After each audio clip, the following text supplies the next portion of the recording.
Welcome to the second lesson in my American History series. In our last lesson, we saw what was here before the Europeans arrived.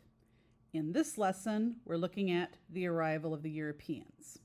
Now, this is not going to be super in-depth. This is just kind of a bird's eye view so you can get a basic understanding of American history. So this lesson is going to give you a broad overview of three key European countries' arrivals in the present-day USA. Now, there were more than three European countries who came over here for exploring and settlement and colonization. We're just going to look at the big three. So, in later lessons, we'll then look individually at what happened in each of the original 13 colonies, as well as a few other key regions. So before we get into this, we need to look at some background. What was going on in Europe that enabled or influenced settlements here being the present-day USA? And our time period, about 1500s and 1600s. So in Europe, one very important development was firearms. The first firearms had been invented in the late 1400s. By the 1520s, the musket had been introduced by the Portuguese. Brand new technology, and this technology is going to be very important to colonization.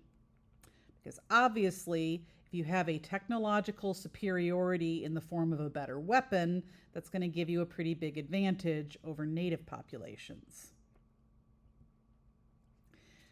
In terms of trends, the age of exploration is happening at this time, which you might remember from world history. So the 1400s to the 1600s are kind of loosely called the age of exploration because there was so much of that going on right then. It was a general trend. Gutenberg's printing press around 1440 had been invented, which kicked off the printing revolution, which lasted from about 1450 to roughly 1800. You've probably never heard of the printing revolution. The printing revolution is just literally books became easier to make, which made them cheaper, so there were more of them, like dramatically more. Just to give you an idea, if you look at the 15th century, there were barely any printed books in Europe. And because they were very scarce, that obviously means they were very valuable. So only super, super wealthy people would ever in their lifetime encounter an actual book. Everything had to be done by hand. Very, very time consuming. But once you have a movable type printing press, you can make books much quicker and easier. And of course, the longer the technology is in use, the more refined it becomes. And so then you can make more printing presses, and there's further developments that make the printing press better. So you can see how over time there's just an explosion of printed books. So by the 18th century, you don't have to be super wealthy to encounter a book in your life. Now, realistically, poor people still don't have access to books. And honestly, they probably weren't bothered by that because most poor people were illiterate at this time. But somebody who is wealthy or somewhat wealthy could reasonably access books. And soon after this explosion of books, you have the invention of things like circulating libraries where people could actually borrow books. Libraries themselves existed, for the record. It was circulating libraries that were a new development, which circulating library just means that people could actually borrow the books and take them home as opposed to go to the library, stay in the library, and see the things. Right, so other developments. Partly because of the printing press, you have the Protestant Reformation, which you also may or may not remember from world history. The Protestant Reformation, we credit Martin Luther's 95 Theses that he supposedly posted on the church door, although he may not have actually done it that way, but that's another topic. We credit that with the beginning of the Protestant Reformation. Honestly, a lot of the wheels were already in motion even before him, but for a starting point, historians generally say 1517. And the Protestant Reformation basically keeps going until 1648. Why that's important is because there is massive religious tension happening in Europe. So the established Catholic Church is splintering off into Protestant churches, and the two sides do not get along, which leads to the European Wars of Religion. A couple hundred years of war of Catholic versus Protestant. So, very, very brutal time to be in Europe. Also, hint, hint, a good time to leave Europe. Another development was syphilis. And yes, I am talking about the sexually transmitted disease syphilis. So syphilis at the time was typically known in England as the French disease, just because the British hate the French and like to blame them for things.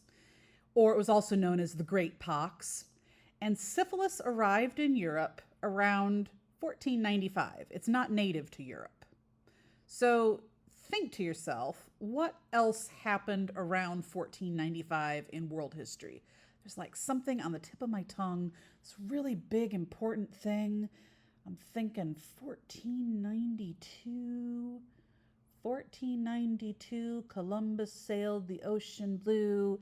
Yes, Christopher Columbus is actually credited with bringing syphilis back to Europe on one of his voyages. You can imagine how it would have spread. I presume that I do not need to draw you a picture. So syphilis had a big impact on Europe because, man, was it an outbreak. Which tells you a lot about how the Europeans were behaving. This contemporary illustration, contemporary meaning from the time, shows you a depiction of a syphilis sufferer. Let's get a close-up of this poor guy.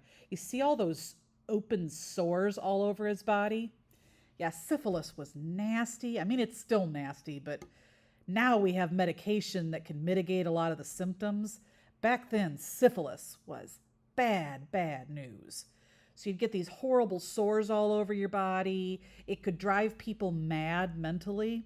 And another interesting thing that syphilis did was it could actually cause the tip of people's noses to fall off. To give you an idea of how prevalent syphilis became in Europe, within just the city of London, there was not one, but multiple no-nose clubs. These were clubs that men would join if they had lost their nose, and they could hang out with other men who had likewise lost their nose. And they'd all lost their noses for the same reason. They all had syphilis. So the fact that you had multiple of these clubs, hundreds of members in just one city, kind of gives you a rough idea of how prevalent syphilis actually was. So why that matters for the purpose of colonization and exploration, the Europeans had this idea that any place in the world where a disease originated should also realistically have the cure for that disease in that location. So they believed that the New World, in other words, the Americas, probably held a cure for syphilis. And so one of many reasons to come over here was to see if you could find a cure for this new horrible disease. Also in Europe, absolute monarchy is all the rage. So most European rulers are just despots or dictators. They believe in the divine right of kings, which is this idea that the king or queen, as the case may be, is put in place by God. The will of the king is the will of God. Basically, anything the king says or does is absolutely right and proper because God has ordained it. So, absolute monarchy is not a lot of fun to live under because you are literally living under a dictator. You can see another reason, spoilers, why you might want to leave Europe at this time. So, why were Europeans drawn towards exploration? What kicked all this off? Well, I've got a really great little memory aid for you. You can summarize all the reasons that Europeans were drawn to exploration into 3 basic categories. And if you can remember 3G, you can remember these 3 categories of reasons. God, gold, glory. 3 G's. Get it? So, for Christian nations, which would be most of Europe, now it doesn't mean that everybody was actually a devout Christian, just that they would espouse Christian beliefs, and by law you were supposed to be Christian, and rulers would call themselves Christians. Christians have a Great Commission in the Bible that tells them to go out in the world and spread their faith.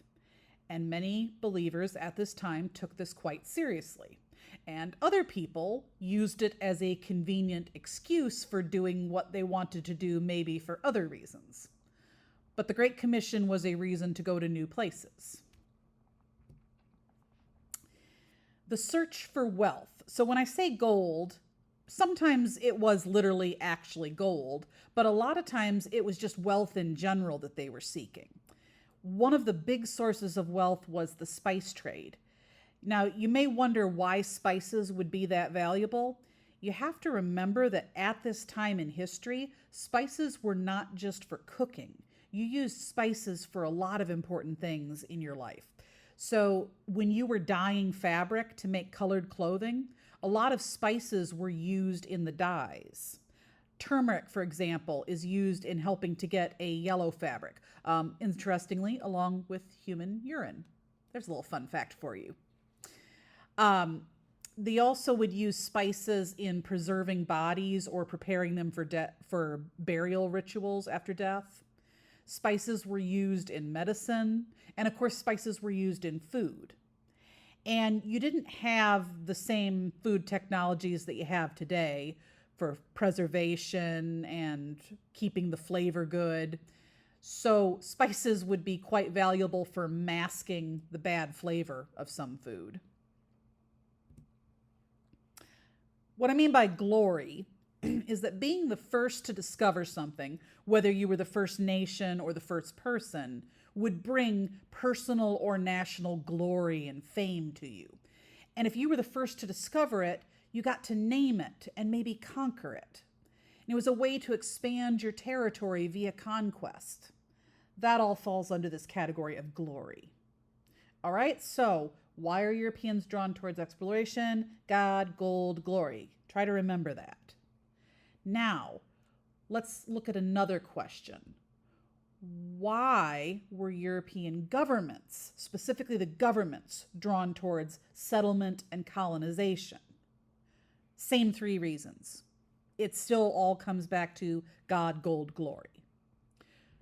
In the battle of Catholic versus Protestant, which is a very big deal at this time in Europe, rulers wanted to win via numbers. So if you could convert new, and news in quotes, because obviously it was always there, the Europeans just didn't know about it, but converting new parts of the globe to your particular faith would give you an advantage in the numbers game, and it creates potentially new allies within your faith if this series of wars over religion actually grows into something global. Gold. Colonies become desirable as a source of wealth, particularly as producers of raw materials. The way European countries would use their colonies is they would basically rob the colonies blind for raw materials, things like spices, furs, valuable metals, anything that could be used for something else. Even things like timber. England did not have enough wood to supply their needs for shipbuilding, so they were getting wood from some of their colonies and importing it. Anything that could be exploited as a resource could be used for value, for gold. And on this glory angle, the Renaissance, a movement of rebirth of learning and curiosity and scientific discovery, had ignited a passion specifically for science in Europe. Colonies were an exciting new opportunity for scientific discovery, especially plants and animals. There was this major interest in Europe of trying to catalog all the different plants and animals, or flora and fauna, in the world. They basically wanted to create giant encyclopedias and have all this knowledge written down. So that's another reason to settle or to colonize. You have a base for studying all these new things, exciting new things like this really cool new crop that you dig up from the ground and can eat in lots of exciting ways. It's known as the potato. Brand new discovery for the Europeans. Why did individuals choose to leave Europe and move to America? So we're talking here about individual everyday people. And contrary to the picture that's probably in your mind of the people who are coming over to the Americas, a lot of people think of the poor people leaving and being crowded, hopefully on the boat and looking out at the coast and their new life. That's basically a myth. Some of that happens much, much later in history. The individuals who are going to come over at this time, if they're coming over by choice, are typically going to be wealthy people or kind of middle class, upper middle class. There's not really a true middle class in the world just yet, but there's the beginnings of it, if that makes sense. So why would these individuals want to come over? There are two broad categories of reasons why people would leave, and a lot of these hold true still today. So you had what was known as push factors. Push factors are basically anything bad that pushes you out of your home country. So push factors are always negative. Push factors are why you want to leave. Escape from religious persecution was a big push factor for people. Because remember, there's Protestant Reformation happening and the wars of religion. Scary time.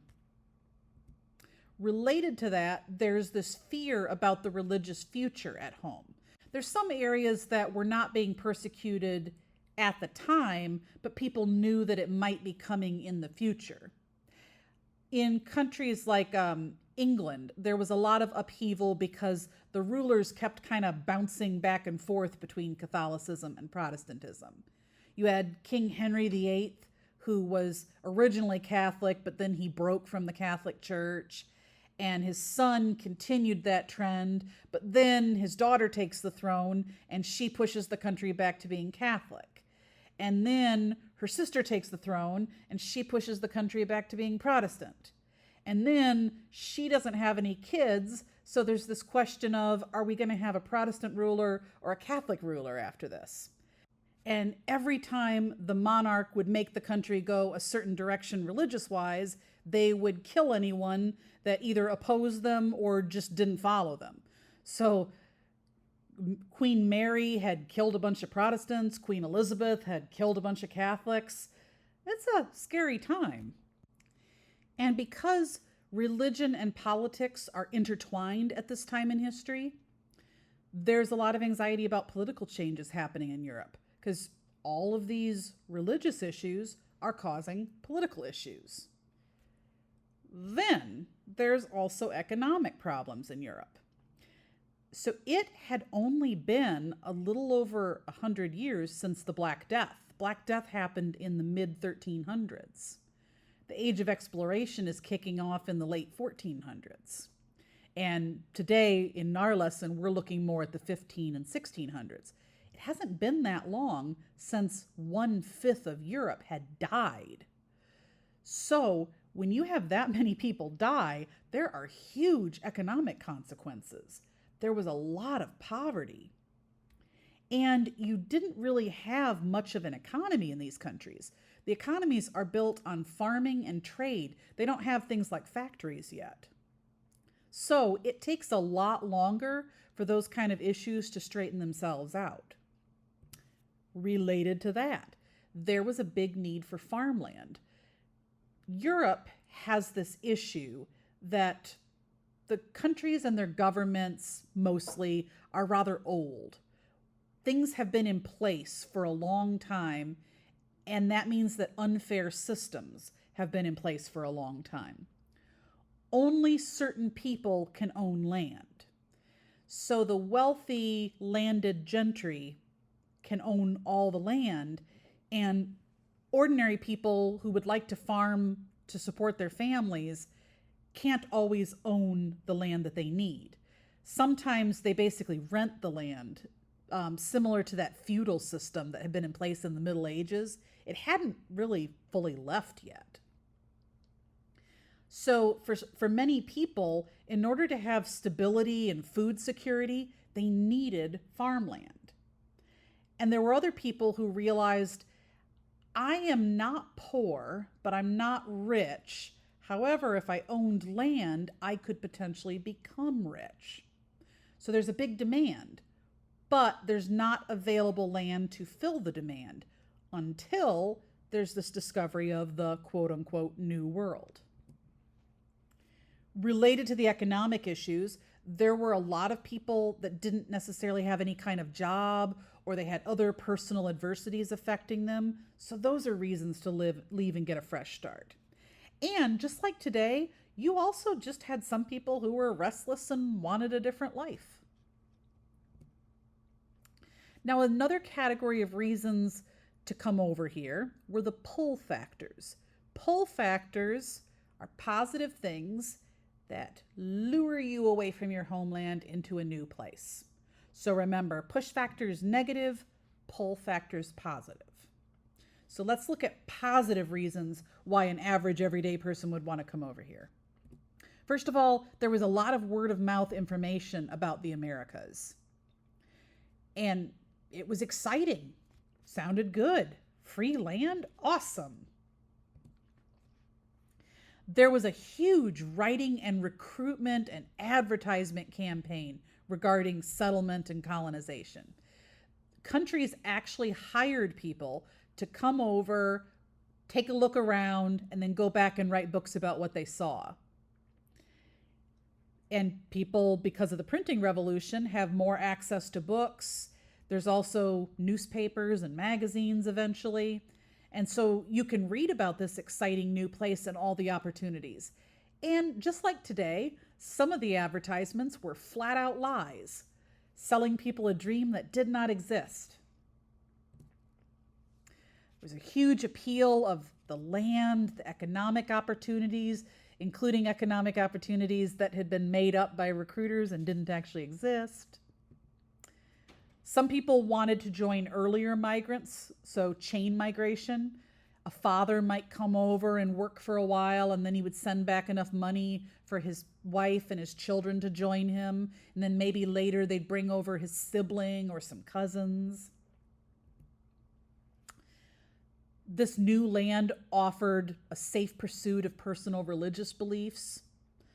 Maybe you could establish a colony just for people of your particular faith. Spoilers.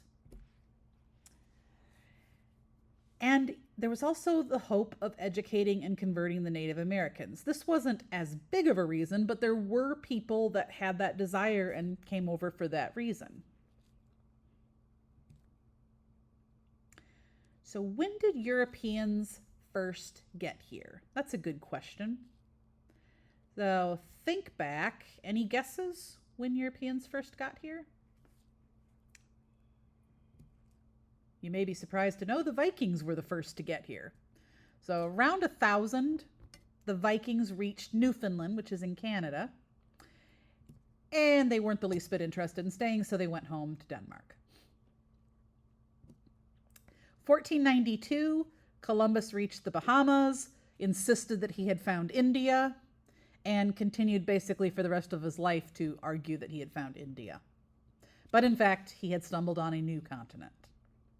Now, there is some evidence that Chinese people had come over here before then, but I'm looking specifically at Europeans here. 1497, John Cabot, who was an Italian man working for the British, explored the coast of North America, but he doesn't really do anything about going inland. He's just looking at the coast. Then you have several more European voyages continuing, mainly within Central and South America. Central and South America had a lot more wealth in the eyes of Europeans. Spices, gold, interesting new crops. They were considerably more interested in that section of the Americas initially. And there is even the first trip transporting African slaves. 1502, African slaves are introduced to the Americas for the first time in the Caribbean islands. So sadly, slavery has been a part of this story pretty much since the beginning. 1513, Juan Ponce de Leon, who was a Spanish sailor, reached Florida, named it La Florida, which meant land of flowers. So apparently he was very pleased with what he found. He tried to set up a colony, but the natives were not hospitable and the Spanish weren't particularly nice to the natives, and it just didn't go well. Colony did not take off. So the Spanish continued throughout the 1500s to explore areas bordering the Gulf of Mexico as well as the American Southwest, and eventually they even made it as far north as Oregon.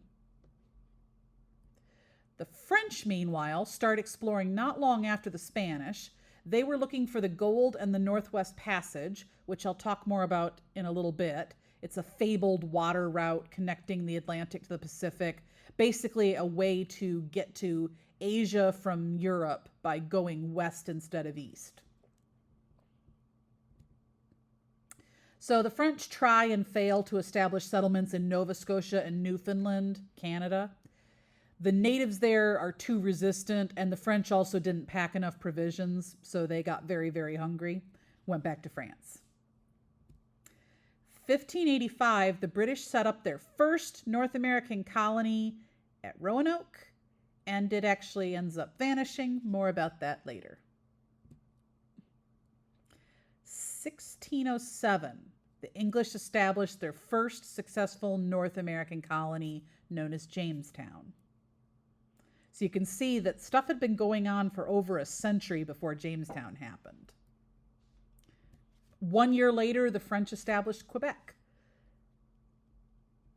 A year after that, Henry Hudson, who was an Englishman working for the Dutch, sails to modern-day New York, and the Dutch established the colony of New Netherland.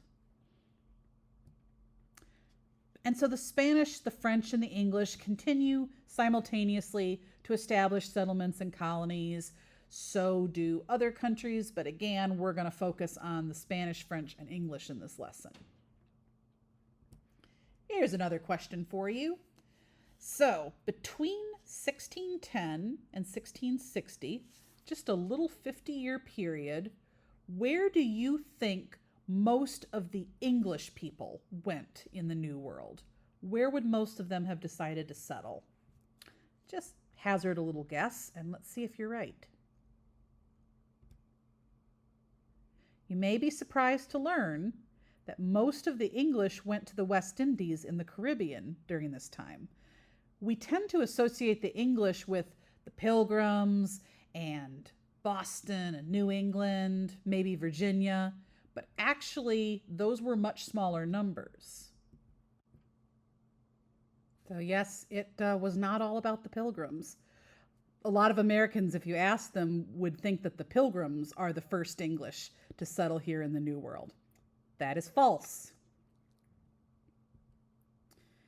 Roughly 13% of the English coming over settled in New England, and among those, a very, very, very tiny number were those first Pilgrims. We'll talk about them in a future lesson. So if you look at my big map, you can see all sorts of colonization and settlement happening during this time. All those lines on the ocean are showing you different countries traveling, where they're going. And you can see that the present-day United States is rapidly getting snatched up and claimed. So what happened in the first European contact with Native Americans? Well, spoiler, it didn't go so well for the Native Americans. That's putting it mildly. This piece of art was made by the Europeans. It's a depiction of the Spanish first encountering Native Americans. So let's look at this European point of view. How do they portray this meeting? Kind of take a minute to just look at all the details in the painting. See what stands out to you. You might notice that off to the side, you've got a couple of nearly naked native women. They look a bit nervous. The men are standing. They don't actually look that bothered. They look more curious and maybe even a little bit impressed. And of course, here's the Spanish on their white horses. They look very noble and wealthy, and they're bringing civilization to these poor savages. That's their opinion, not my opinion, just for the record. Got their flags. Oh, you poor land, you don't have a flag? Here, you can have our flag. Another little detail in this picture is down here in the left bottom corner, you can see a cannon. So the Spanish have come prepared with the threats. And you can also see all kinds of implements and tools that they've brought. They're here to stay, and they are here to get stuff. So with that, who were the first Europeans to settle within the USA? That would be the Spanish. Spanish explorers and missionaries had entered Georgia, modern-day Georgia, in the early 1500s. They came in through Florida and went into Georgia. So they established numerous settlements from Florida to Georgia. The exploration of the New World brought a great deal of wealth to Spain, and that enticed other European powers to come over too. Something very important to keep in mind.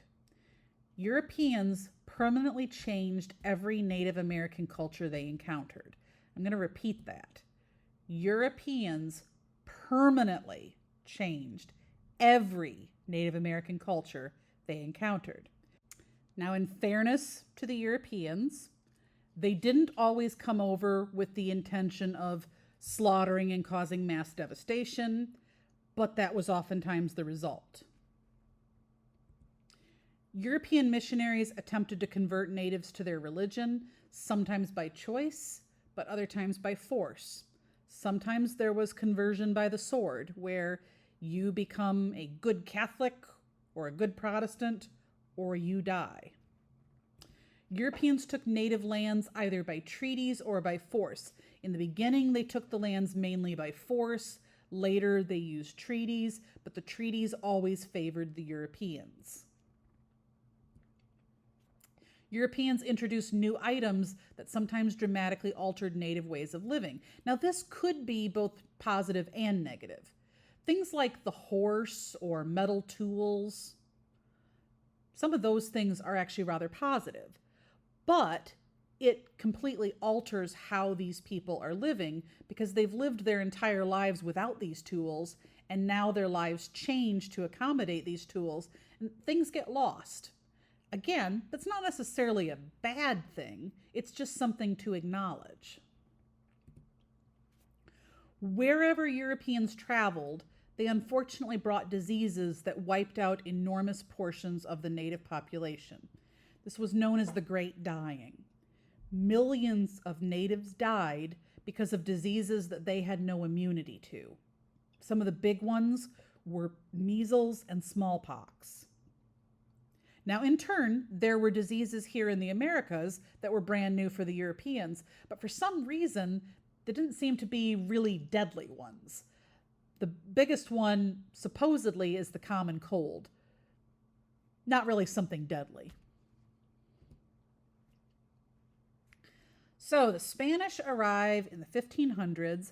Let's look closer at what the Spanish did.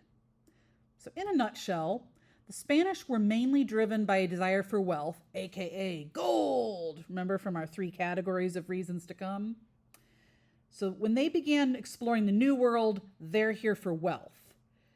However, as they came into North America, they became concerned with spreading their religion and a little bit less concerned with gold. It's still a motive, but it's not the only motive.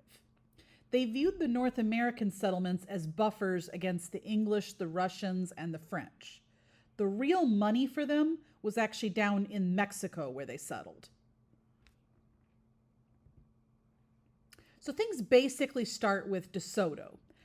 Yeah, Ponce de Leon comes over here in 1513. He does some exploring, but he does not successfully establish a colony. Hernando de Soto, a Spanish conquistador, which means conqueror, came over in 1540 with 600 soldiers, led them across present-day Georgia in search of the mythical cities of gold, or Cibola. They believed that they were these 7 cities where everything was made entirely of gold. There'd be tremendous wealth. Let's find them and take all the gold for Spain. Now, obviously, they never found any gold, mainly because they were looking in places that didn't actually have gold. They're on the wrong side of the country. But they did leave a lasting impact on Native Americans in the areas where they traveled. So the expedition itself, they landed in Florida. They traveled across the southeastern USA. And let's just say things didn't go well. Hernando de Soto lost half his army just to sickness and conflicts with the natives. Half his army wiped out. 3 years into the expedition, de Soto died, so he didn't even make it back. His second in command had to take over, and a very small remaining army made it back to Mexico 16 months after he died. They followed the Mississippi River into Louisiana and then crossed the Gulf of Mexico back to Mexico. So, definitely not a rousing success. De Soto and his men tortured, enslaved, and killed hundreds of natives trying to gain information about the gold and silver locations. Now, just to clarify, hundreds were killed. Far more than that were tortured and enslaved. On this map, you can see the expedition. So the expedition lasted for about 4 years, a little over 4 years. In the red, you can see where De Soto led the men. So they come in through Florida, they travel all around. And they make it through a lot of present-day states. You can see they went through Florida, Georgia, South Carolina, North Carolina, Tennessee, Alabama, Mississippi, up into Arkansas. De Soto's second in command took a group of the men and they went into Texas. And then you can also see where De Soto's second in command eventually leads the men down the Mississippi, out through Louisiana into the Gulf of Mexico, and they sail back to Mexico. Now, again, this was a brutal expedition. De Soto and his men killed, tortured, and or enslaved thousands of natives. Killed hundreds, tortured and enslaved thousands along their journey. And this kind of sets the tone for how the Spanish are going to treat natives when they encounter them. So Spain goes on to create settlements and colonies throughout the southeastern USA, including St. Augustine in Florida, which is the first permanent European settlement in the present-day USA, founded in 1565. Sadly, the original structures are no longer there. Most of what you see if you visit St. Augustine today was built much later. But it is a really cool place to visit if you ever get the chance. There's a fort there. I definitely recommend visiting. Here's a map that the Spanish drew of La Florida. And you can see they called basically all of their present-day U.S. claim La Florida, Land of Flowers. Part of that was for political reasons because they basically wanted to claim everything, even stuff that they hadn't found yet. Eventually, Florida becomes the name of just the present-day state of Florida. So the Spanish explorers end up claiming land in the modern-day states of Alabama, Arizona, North and South Carolina, Colorado, Florida, Georgia, Mississippi, New Mexico, Texas, and California, plus Puerto Rico. They were all over the place, huge impact, and you still see a lot of Spanish culture left behind in many of these areas. You see it in names of places, you see it in types of houses that are built, in culture. As I mentioned, initially Spain called all this land La Florida. Later it became known as New Spain. There were two major factors that affected the density of Spanish settlements. In other words, how many people they would settle in an area and how many settlements they might pack together. The Spanish wanted to find hierarchical indigenous populations. What I mean by that is groups of Native Americans that have a very organized system for ruling. There's a clear single ruler, then maybe there's smaller rulers under them. The Spanish want organization because they found that those populations were actually easier to enslave. They did not want to run across Native Americans that were more democratic in how they ran their nations, because those groups were harder to enslave.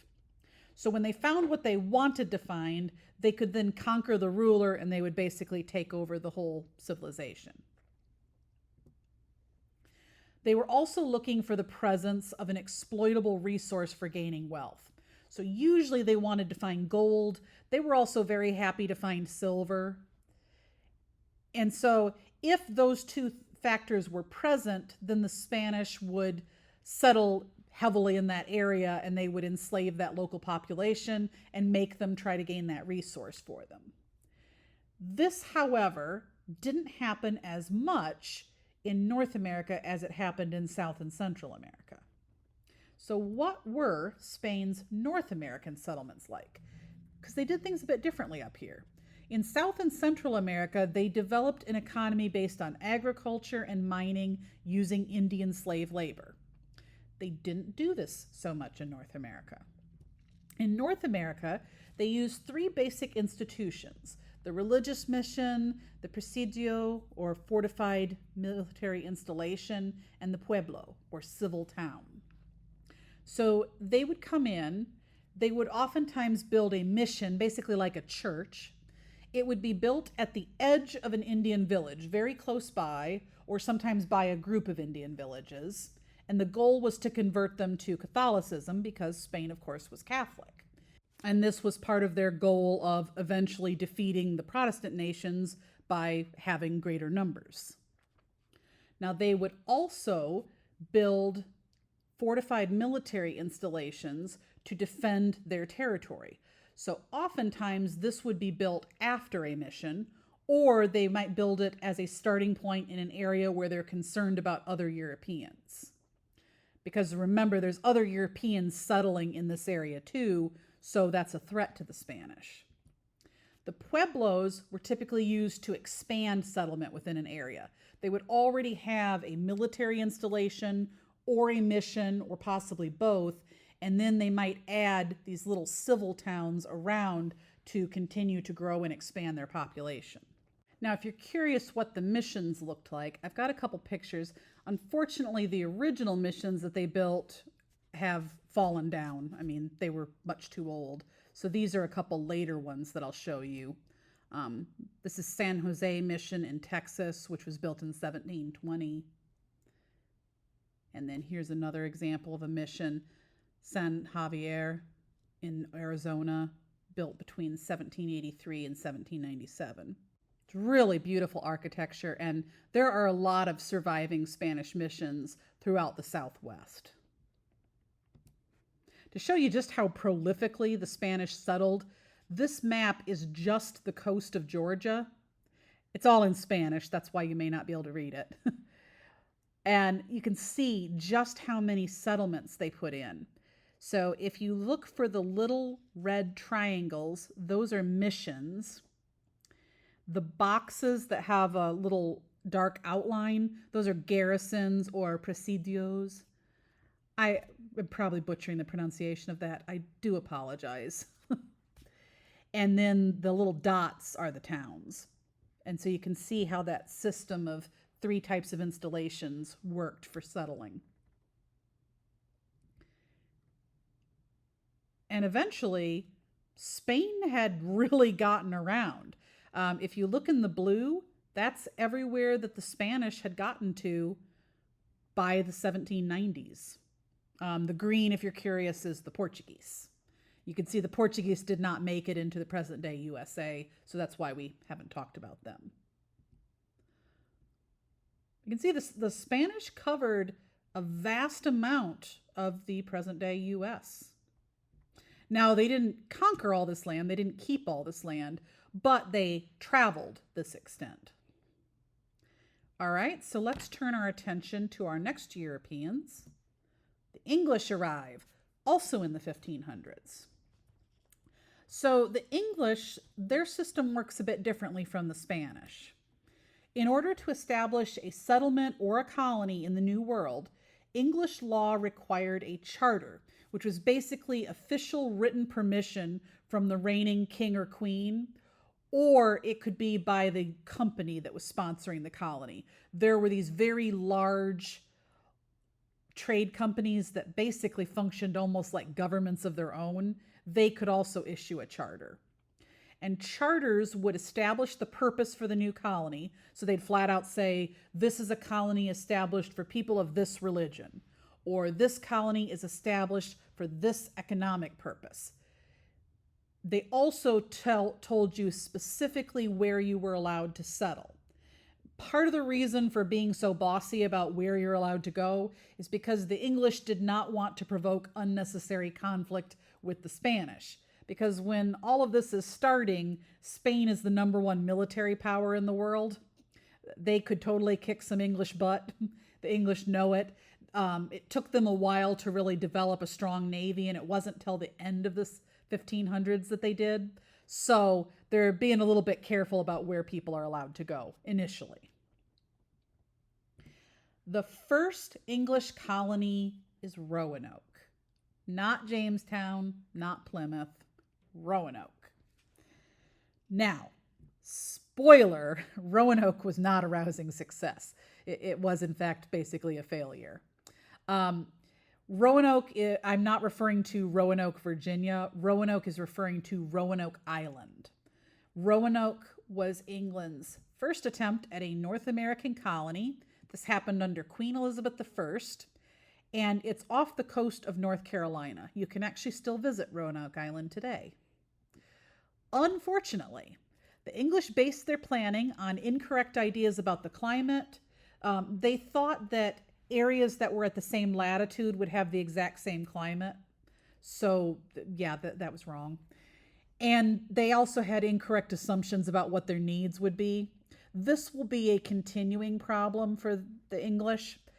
You have to remember that, like I said much earlier in this lesson, the people who are coming over tend to be wealthy people, and wealthy people are planning to be farmers in this new land oftentimes, but they've never actually done it. And so there's this recurring problem of people who want to farm, but for some reason don't pack any farming equipment.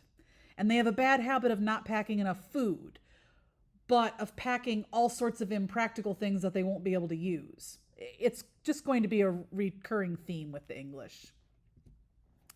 There was also the slight problem of an ongoing war with Spain. So Spain and England are challenging each other on the high seas. The Spanish Navy is initially vastly superior to the English. This is what Roanoke looks like. And it probably looked pretty similar to this back then. Probably more trees. But it's quite a pretty area, actually. So some background. In 1578, Queen Elizabeth I, so not the Queen Elizabeth who died fairly recently, but Queen Elizabeth I, granted a charter to Sir Humphrey Gilbert to explore and colonize any New World lands that were unclaimed by Christian kingdoms. That's how she worded it. So in theory, this gave him legal authority to colonize any lands north of Florida, which was currently a Spanish possession. But of course, remember, according to the Spanish, everything in this area is Florida. According to the English, Florida consists of basically present-day Florida plus a bit more land. So Sir Humphrey Gilbert has permission to come over and build a colony, but unfortunately for him, he dies before he can do it. So he dies 5 years later, having not been successful, and the charter at this point is divided between his brother and his half-brother. So his half-brother was a man named Sir Walter Raleigh, quite a famous fellow. Raleigh inherited the southern half of the lands granted by the charter, even though most of it had actually already been claimed by Spain. Britain was just not acknowledging the Spanish claim. You can probably already see a potential problem. Now, the Queen commanded Sir Walter Raleigh to make good on the charter by 1591, or else he's going to lose all rights to the lands she's granted him. Because remember, this charter was first established in 1578. It's been 13 years. Lizzie's getting impatient. But there's a complicating factor. She tells him that he has to establish a colony by 1591, but she won't let him go. Sir Walter Raleigh was one of Queen Elizabeth's favorites at court. He was flirty and funny, and she liked to flirt with him, so she refused to allow him to leave her side. He stuck with her. So he has to send someone else to colonize on his behalf under this charter. And that leads to 1585, the first attempt at a colony at Roanoke, led by Ralph Lane. And you'll notice I said first attempt. That's because there's also a 1587 attempt led by a different man, John White. Let's see what happened in 1585, shall we? Right, so 1585, 600 men set out from England. The plan is that 300 are going to remain, and then they will be refreshed by further supplies and settlers later that year, further shiploads of people. The voyage includes a metallurgist, basically a person who studies metals, a scientist, and an artist by the name of John White. You just saw his name on the previous slide associated with the second attempt. It's the same John White. So the scientist, the metallurgist, and the artist are along because this is not just a colonizing trip, it's also a scientific voyage. Part of the purpose of this voyage is to catalog the native flora and fauna, in other words, the native plants and animals. They want to draw accurate maps of the area, and they want to conduct scientific research. In addition to being a very talented artist, John White is also a cartographer, a map maker. On the way, before they ever got here, they hit storms and they had other issues. They lost a ship. They lost many of their provisions. They lost multiple men. They also randomly attacked a Spanish fleet along the way and managed to steal 2 Spanish ships, which really ticked off the Spanish. So we're starting a little rough here, guys. An exploration party, once they reach the coast, tours multiple Secotine villages. This was a Native American group. And they give John White an opportunity to paint numerous watercolors that show the natives and native life. These are some of our best sources for knowing how Native Americans in this area lived before the Europeans. And we still have these paintings, by the way. The Secotines are a friendly group. They're curious about these new people. They're friendly to the English. They're very happy to trade. The 2 groups learn how to communicate. All is going well so far. But the English have this really interesting habit as colonizers where they start out pretty well with the natives and then they manage to screw it up. And that's what you're going to see here. A silver cup went missing. 1 silver cup. 1 silver cup. The English settlers immediately decide it must be those nasty natives who have stolen it. They demand that the Secotines return the cup. The Secotines did not have the cup, so they cannot return the cup. At which point the English burn down an entire native village, all its crops, and kill some natives. Well, that was a little bit of overkill, wouldn't you agree? So that's, not a great thing to do with your new friends. Amazingly, despite this, other Secotine villages actually remained willing to trade with the English. And the Secotines became necessary to the English because they didn't pack enough food or enough tools, and they very soon start starving. Because of starvation, they get more and more dependent on trade with the Secotines, which is kind of irritating to the Secotines. On top of that, they brought over a disease the Secotines do not have immunity to. It was probably either influenza or smallpox. We're not entirely sure based on the accounts that survive. But this disease absolutely decimates the Secotines. It kills off so many of them. And then, coupled with the fact that the English are demanding more and more food, there's some problems arising. Then the English make it worse because they kidnap a Secotan leader in order to force these people to give them even more food, and there ends all good relations. At this point, the Secotans decide we do not need these people as our friends. Fortuitously, Sir Francis Drake, who is an English privateer, aka a pirate, makes it to Roanoke, encounters the settlers. He was supposed to be bringing some slaves and some refugees that he was going to settle in their colony to help them. To this day, we don't know actually what happened to those slaves or refugees.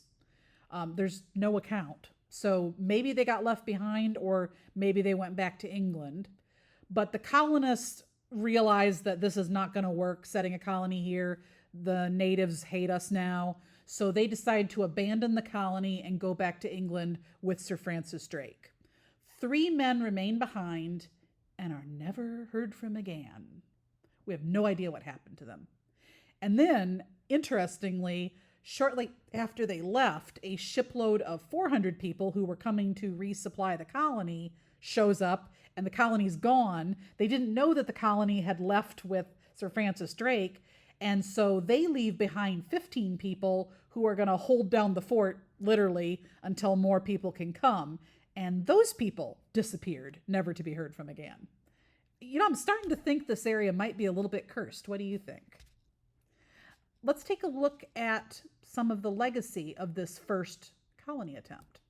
These are watercolors that were done by John White, the artist. So this is one of his maps of the area. You can see he mapped the entire coastline. Here's another of his maps. And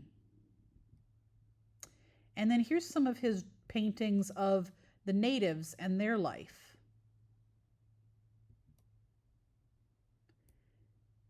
Absolutely beautiful artwork. And again, this is some of our only remaining record of what these people lived like.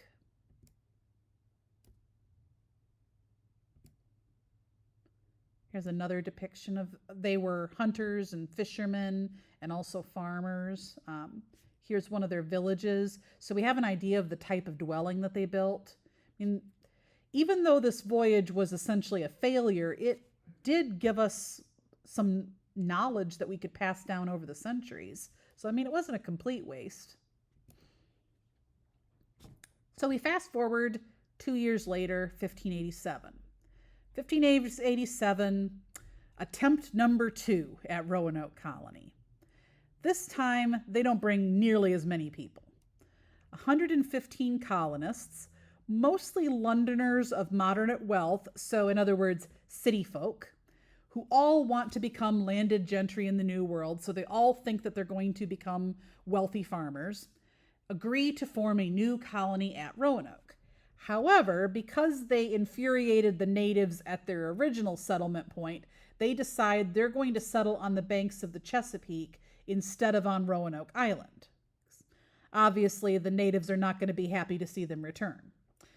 This time, John White, the artist on the previous voyage, is going to lead the colony, and he will basically become their governor, is the idea. Unfortunately, within a very short time of their arrival, a group of Native Americans killed an Englishman while he was out looking for crabs. Now, we don't know anything about the Native American side of this. All we have is what the British said happened.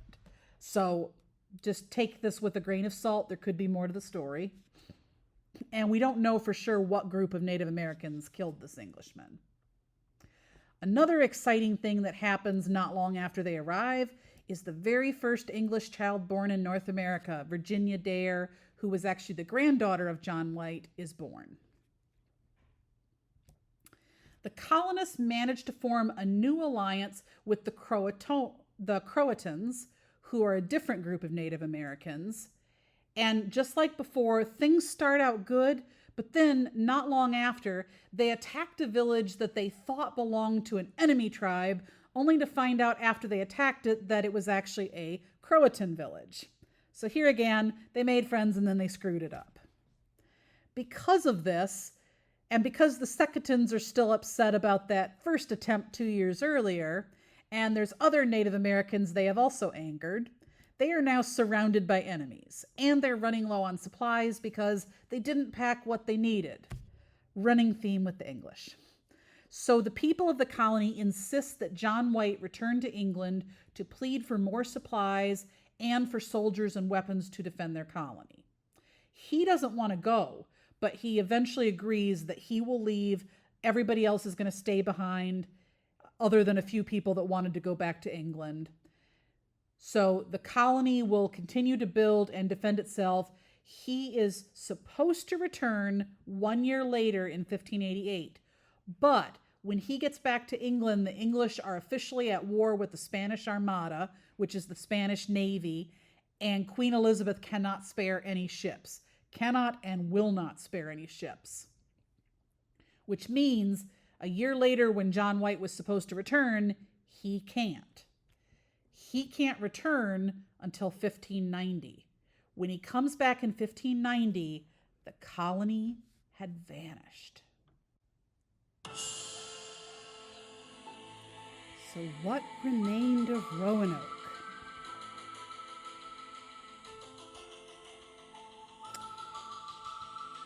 John White found fresh tracks in the sand. The letters C-R-O carved into a tree. A new-ish palisade which had been built around where the colony had been. And a post that had the word Croatoan carved into it.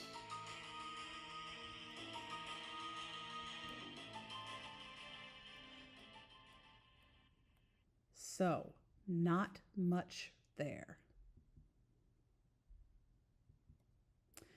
Within the palisade, or the fencing, all the houses had been dismantled. Anything that could be carried had been removed. There were no bodies. There were no signs of distress or violence. There was just literally a spot of land that had had a village full of people, and it was gone.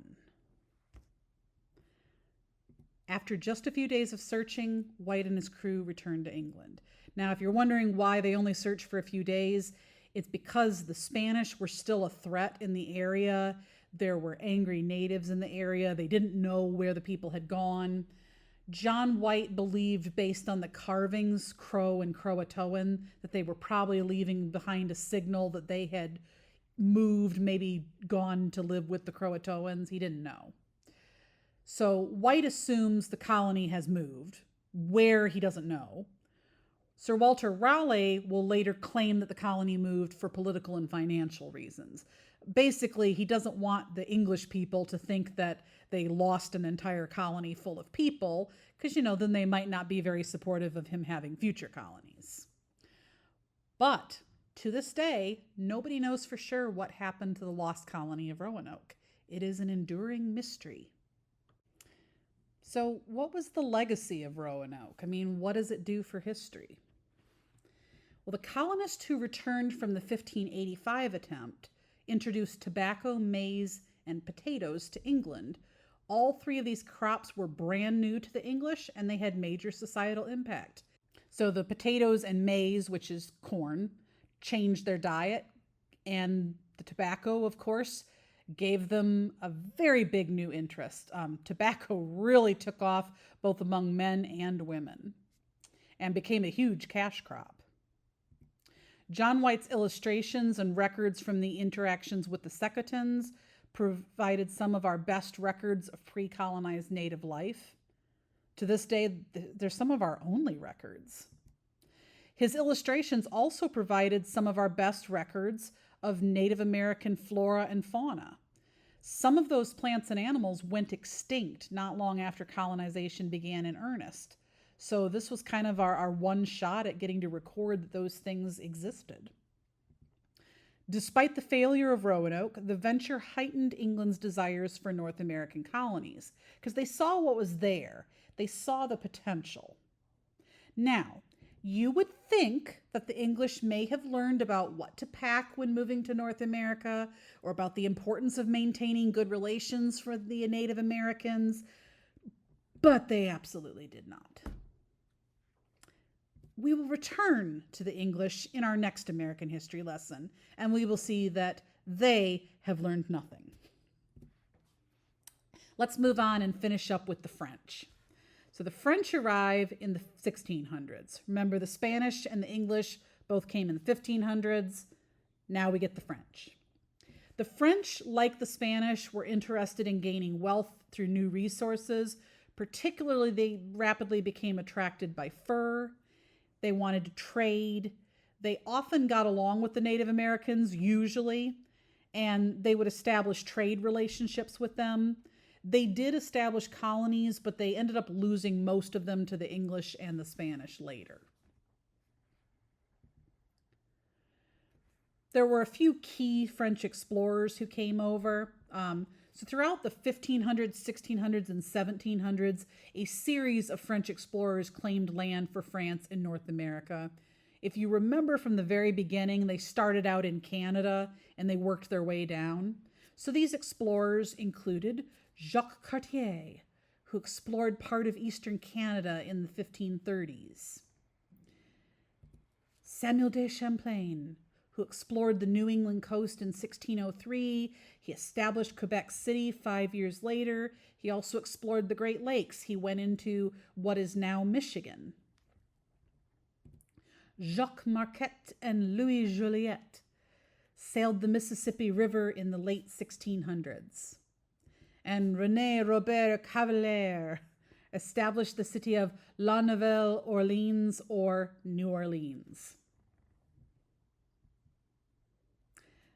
So here's Cartier's first voyage to the New World. You can see he sailed around St. Lawrence. He comes really close to the modern day U.S., I mean a little bit above, but he doesn't actually reach the present day U.S. What did the French want? They wanted wealth, but there was actually something else that they wanted that was a key to that wealth. Originally, when they came here, they were looking for the Northwest Passage. You may remember I mentioned that at the beginning of the lesson. The Northwest Passage was a northern water route from Europe to Asia. The idea is that you would be able to get from Europe to Asia by sailing west instead of east. They believed this would be a shorter, easier, safer route. Way back before Christopher Columbus, they thought that there were not two continents there. So they thought that it was just water between Europe and Asia, and they thought that would be a shorter route. Then, because of Columbus, they eventually discover, oh, there's actually two continents there.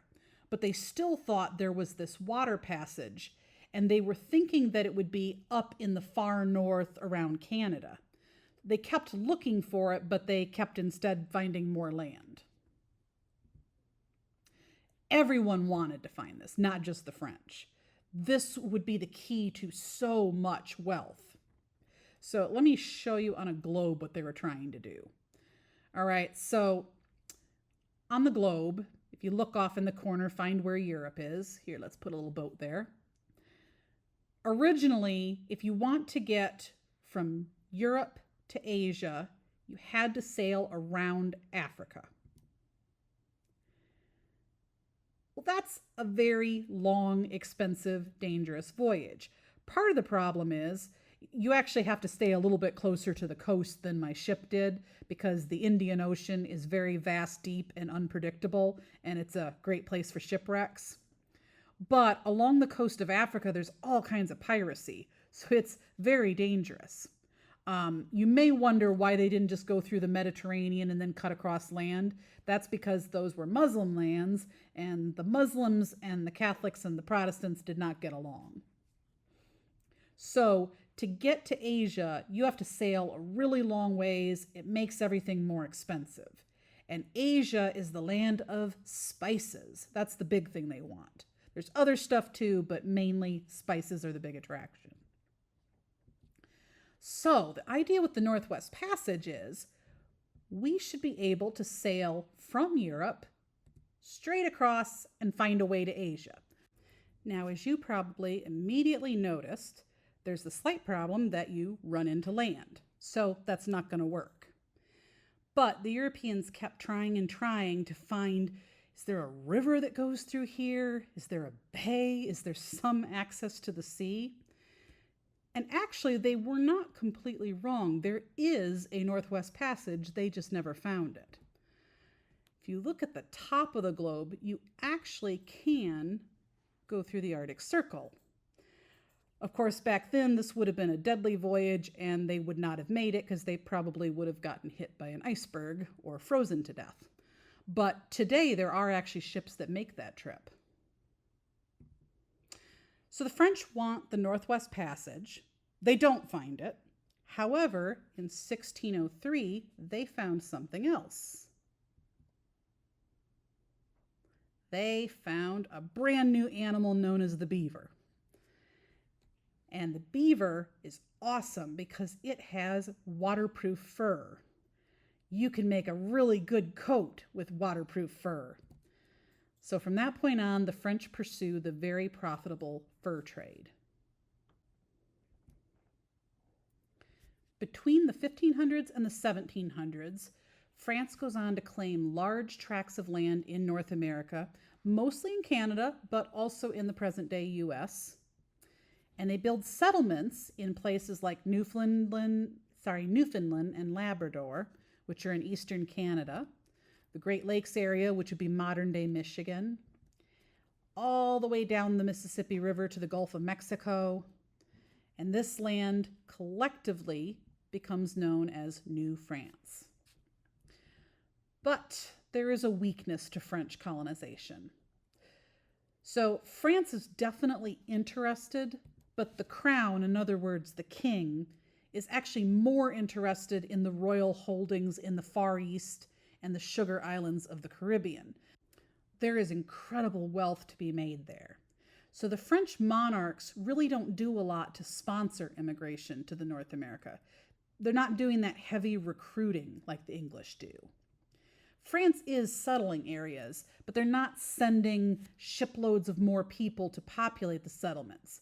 The British are going to be quite the opposite. They're going to really intensively populate their colonies. So eventually, the sparse French population will be no match for the more numerous British colonists. And of course, there's a series of wars that are going to happen between the two countries. Spoilers. On this map, you can see where the French end up. So they took this big chunk of Canada. They go down into the middle of the U.S. You got the English on the right side. You got the Spanish on the bottom. This is 1607 on this map. If you're curious about Rupert's Land, that's English possession in Canada. And you can see a bit of conflict between the English and the French already in 1667. And it is only going to get worse. So, wrapping things up, let's start by comparing the three countries we've looked at: Spain, England, and France. Spain first arrives in the present-day U.S. in 1540. Yeah, technically 1513 with Ponce de Leon, but remember, he didn't successfully start a colony, so we're going to count them from 1540. The English first arrive in 1585, North Carolina. Remember, they are not successful. And France first arrives in 1603 on the New England coast. All of their voyages previous to this in the 1500s have been in Canada and the Caribbean. Spain is seeking wealth initially, but later they're focused on spreading their religion. England is seeking wealth initially, then later in our next lesson, you're going to see them seeking some religious freedom-ish. France seeks wealth initially and then continues to focus on wealth. France is not really all that interested in spreading their religion. It happens, but it's not a major goal. The Spanish brutally enslave or kill Native Americans. Later, they focus heavily on conversion, and a lot of times it's conversion by the sword. The English start out on good terms usually with the Native Americans, and then they screw things up. France generally has good relations with the Native Americans. Sometimes they'll ally with one or more tribes against another, but they generally get along. The Spanish, you can remember, settle in the bottom of the U.S., also on the west side. England settles on the right side of the U.S., the east. And the French settle in the middle of the U.S. Now let's take a little look at what's happening across the centuries to summarize. So 1500s, European explorers began arriving. 1600s are a much busier period of exploration, as we saw. They're also settling. And the 1700s, they're not exploring as much. Mainly they're settling. They know what's there. Now they want to send people to live there. 1500s, the bulk of the exploring was done by the Spanish. The 1600s, the bulk of exploring is done by the Spanish and the French. The British are also exploring, but they're in third place. They definitely don't explore as wide of an amount of territory. And we'll look at what they were doing in our next lesson. In the 1700s, we are going to see massive conflict between the Spanish, the French, and the British. Massive conflict. In the 1500s, only the Spanish had successful, in other words, lasting settlements. By the 1600s, the Spanish, French, British, even the Dutch and the Swedes have all founded successful settlements or colonies.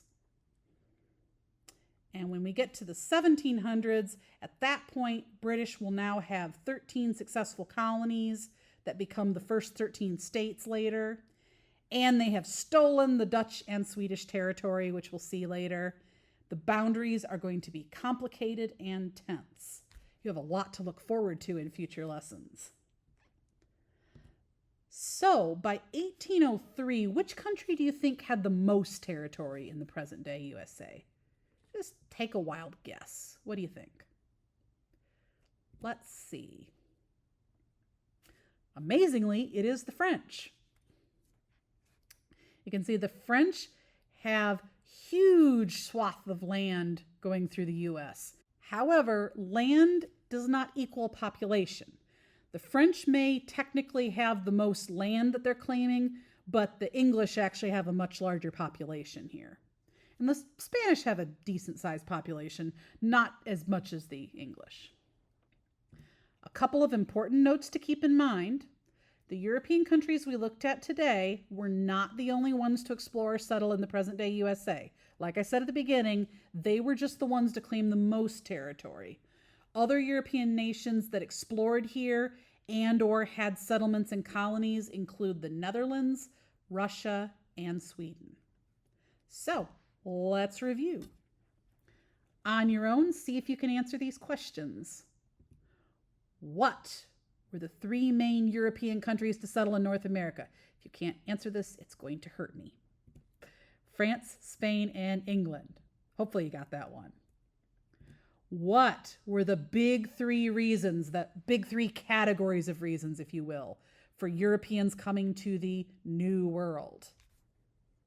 Think about that little memory trick I gave you. God, gold, and glory. Remember 3G. In what century did Europeans first explore and settle in North America? And we are asking specifically about Europeans, and I'm also specifying North America. What century? The answer would be the 1500s. Remember, Columbus came in 1492, but he did not reach North America. Which European country did the most exploration here in the 1500s? So, which of those big three did the most? And that would be Spain. In which century did the British finally have their 13 colonies that will go on to be the first 13 states? Just said this. See if you can remember, what century was it? It was the 1700s. And if you were a Native American in the 1500s or 1600s and you met some Europeans, which ones would you be better off meeting? In other words, where would your survival odds be the greatest? Do you want to run into the Spanish, the British, or the French? And the answer, you'd be much better off running into the French. All right, hopefully you enjoyed this lesson. Join me next time. We'll be looking at some of the first British colonies that are actually successful, the tobacco colonies.